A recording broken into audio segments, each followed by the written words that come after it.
tarde. Estamos aqui iniciando mais uma revisão de história para o 8º ano. Vamos iniciar aqui no capítulo 10, no Brasil, a escravidão e a monarquia em crise. Espero que vocês se inscrevam no canal, dê um like aí para a gente continuar crescendo, continuar fazendo essas revisões aqui, porque eu acredito que seja bem mais fácil, mais prático para vocês. Uma revisão dessa muito resumida, o conteúdo é exatamente o conteúdo que vai cair na prova. Aqui não tem a gente esticar o conteúdo, fugir do assunto. Aqui é justamente aquilo que você precisa ver para você fazer uma boa prova, certo? Então, primeira coisa que a gente vai ver aqui no capítulo 10, a gente vai passar aqui para essa parte que fala a monarquia e a Guerra do Paraguai, como eu falei, na aula, na aula que a gente, sexta-feira, ontem, a gente falou sobre esse assunto, que foi a Guerra do Paraguai. A gente viu que o Paraguai era uma região, um país, que estava com um grande desenvolvimento econômico na região do Rio da Prata, estava incomodando o país que tinha o monopólio de vendas de produtos, de compra de produtos, de exploração dessa área, que era, no caso, a Inglaterra. E o Paraguai ele foi sufocado pela pressão inglesa através do Brasil, do Uruguai e da Argentina, que foram os 3 países que fizeram a Tríplice Aliança para poder derrotar o Paraguai. O interesse do Paraguai era monopolizar o Rio da Prata, essa região da Prata, para poder ter o acesso ao Atlântico, porque o Paraguai ele fica muito para dentro do interior e dificulta o contato dele para o Oceano Atlântico. E para ele poder ter o acesso ao Oceano Atlântico pelo outro lado, ele teria que pegar o Pacífico, fazer uma volta muito grande, e a mercadoria dele, que ele estava lucrando muito, vendendo para a Europa e para o resto do mundo, iria se tornar mercadoria muito cara. A Inglaterra, como não tinha o poder de monopolizar o Paraguai, ela tentou sufocar o Paraguai fazendo essa guerra, que durou de 1864 a 1870. A Tríplice Aliança, gente, foi uma aliança feita entre o Brasil, o Uruguai e a Argentina, certo? Para poder sufocar o Paraguai. Então, gente, o Paraguai perdeu a guerra. No caso do Brasil, gente, o Brasil não tinha efetivo militar para isso. O Brasil foi um país que nasceu nessa época aí, aos poucos foi nascendo um exército. O Brasil não tinha exército. O governo federal, que era o Império, o imperador, ele criou um projeto que era os voluntários da pátria, que era justamente para poder pegar pessoas de qualquer tipo de classe social para ir para a guerra. Os grandes proprietários que tinham seus filhos, que não queriam mandar seus filhos para a guerra, o governo criou uma lei que eles podiam colocar um escravo no lugar deles, Eles tinham o direito de colocar um escravo. Mas essa questão é uma coisa muito relativa. Você podia obrigar o escravo a fazer qualquer coisa, menos o escravo ir para uma guerra. Ele podia até ir obrigado para a guerra, mas ele não ia fazer do jeito que era para ser, porque ele estava com a arma. Ele estava em outro país, ele estava numa situação em que não tinha como ele ser mandado. Então, para ele poder aceitar, tinha que haver algum motivo, tinha que haver algum incentivo. Então, o que foi que o governo fez? Ele ofereceu terras, ofereceu dotes, ofereceu benefícios e, principalmente, o benefício da liberdade. Qual escravo não queria ir para uma guerra com a proposta de que quando voltasse, se voltasse vivo, é claro, iria ser liberto? Todos aceitaram, foi no geral, todos aceitaram isso. E eles foram para a guerra. Muitos deles voltaram vivos. Brasileiros, gente, foram submetidos a essa guerra, crianças, idosos. E assim como também no Paraguai. O Paraguai era um país que tinha uma estrutura melhor do que o Brasil quando fala nesse aspecto, Mas o Paraguai não tinha efetivo para lutar com 3 países. Então o Paraguai fez da mesma forma. Velhos, crianças, jovens, muitas pessoas entraram na guerra no Paraguai. E como o Paraguai perdeu a guerra, grande parte dos homens do Paraguai morreram, né? Então foi arrasada, Paraguai foi arrasada, né? Por conta da guerra. A gente foi estudar a história da Guerra do Paraguai, vai ser uma coisa que vai nos deixar muito triste, né? A gente vê que a humanidade ela tem essa coisa, né, de guerra. Então o resultado da guerra para o Paraguai foi 75% dos homens paraguaios mortos, gente. Mortos. Então o Paraguai pagou um preço muito alto com a guerra, com a astúcia de querer navegar pelo Rio da Prata e vender as suas mercadorias e fazer sucesso, né? Infelizmente, o Paraguai teve muito prejuízo com isso. Gente, muitos escravos brasileiros que foram para a guerra, eles, todos, né, voltaram livres, receberam a liberdade.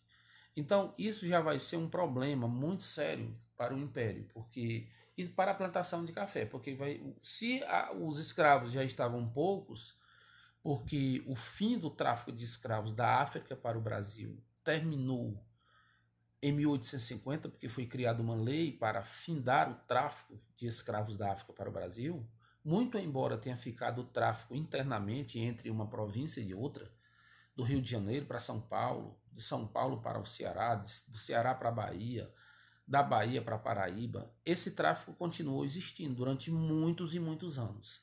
Mas o tráfico principal, que era o tráfico da África, que abastecia o sistema escravocrata aqui no Brasil, ele teve fim em 1850.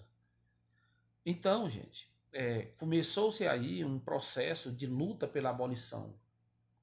O Ceará foi o primeiro estado brasileiro a declarar livre os seus escravos, né? Todos os escravos do Ceará foram livres, né? 1884, se eu não me engano, né? Não me engano, a abolição da escravatura no Ceará foi em 1884. Vários, 25 de março de 1884, a escravidão foi legalmente abolida na província do Ceará. 1884. Aqui no Ceará a gente tinha os jangadeiros, né? Inclusive aquele cara lá, Francisco José do Nascimento, conhecido como Dragão do Mar. Ele era um jangadeiro que levava escravos de Fortaleza para Recife, de Fortaleza para Salvador, e ficava para lá para cá levando escravos. Quando foi um dia, ele recebeu uma ideia, né, que veio assim, eu acredito que do seu coração, veio de Deus, né, da sua consciência, e ele conseguiu, como ele era um cara muito líder, né, metido assim, um senso de liderança muito bom, ele conseguiu convencer os outros jangadeiros que iriam protestar contra o tráfico de escravos. Então ele começou fazendo essa proposta e conseguiu convencer todos os jangadeiros, e eles fizeram uma luta de greve, vamos dizer assim, e teve fim à escravidão no estado do Ceará. Várias leis, gente, foram criadas, né? Leis para poder, homens como, por exemplo, esse cara aqui, cara, meu irmão, esse Luiz Gama aqui foi o cara, sabe? Foi um dos homens mais eminentes na luta pela abolição da escravatura no Brasil. Um dos caras que tinha os discursos mais poderosos, os discursos mais convincentes para convencer aquelas pessoas que ainda não aceitavam a liberdade dos escravos, né? Então, essa questão da liberdade da escravidão, da liberdade dos escravos, foi através de leis, né? Em 1871, gente, surgiu a lei do ventre livre.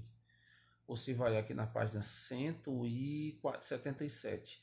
Você vê aqui a lei do ventre livre. O que é a lei do ventre livre? A lei do ventre livre era uma lei que dava a ideia de que, a partir daquele ano, nenhum escravo deveria ser mais considerado escravo. Se ele nascesse naquele ano, a partir do dia 27 de setembro de 1871, ele não iria mais ser escravo.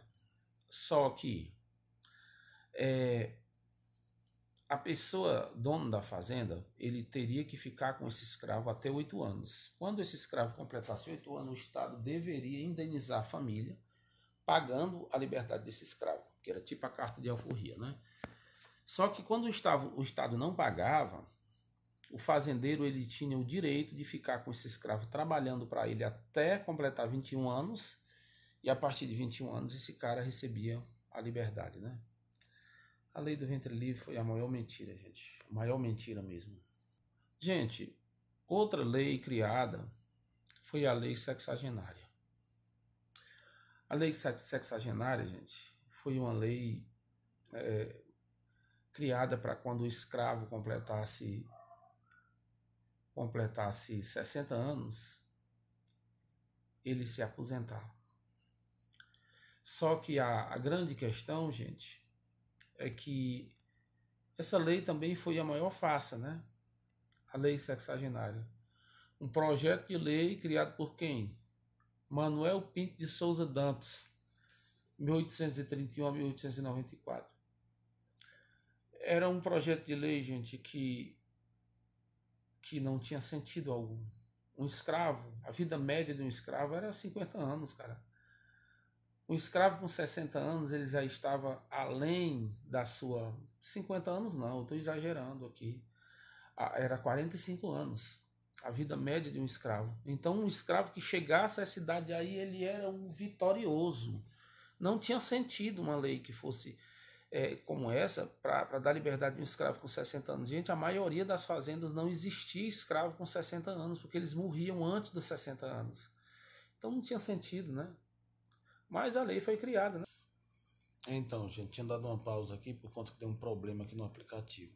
Então, nós estávamos falando aqui dessa questão da insatisfação, né, da população, dos republicanos, dos abolicionistas, né?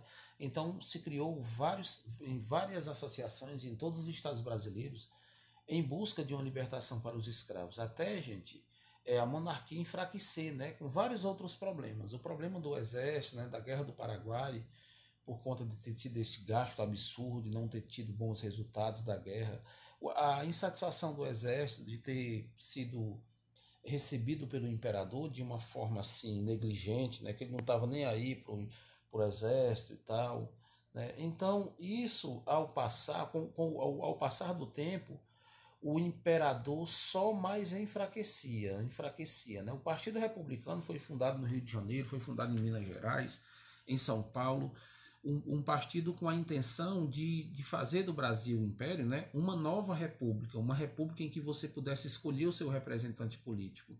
Então, essas leis que foram vindas, como a lei do ventre livre, a lei sexagenária e futuramente a abolição geral dos escravos pela lei áurea, né, a lei áurea, a lei da princesa Isabel, né, que libertou todos os escravos brasileiros, ela vai ser construída dentro de uma situação republicana, né?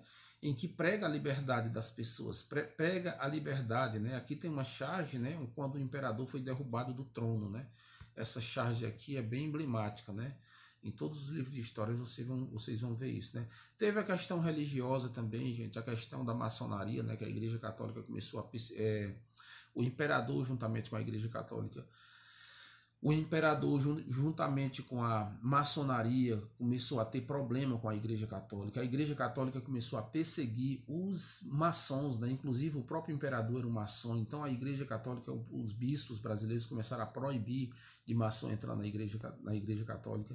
Então isso foi um problema muito sério, né? A questão militar, né? Aqui na 182, né, que isso já falei, né, a questão dos militares que estavam insatisfeitos com o fim da guerra e não tiveram tanto reconhecimento do imperador, né?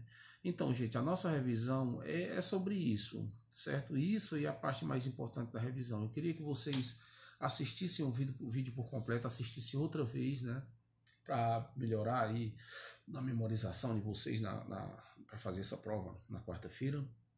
E se inscreva no canal, não deixe de ajudar a gente, viu? Pois valeu, gente. Muito obrigado.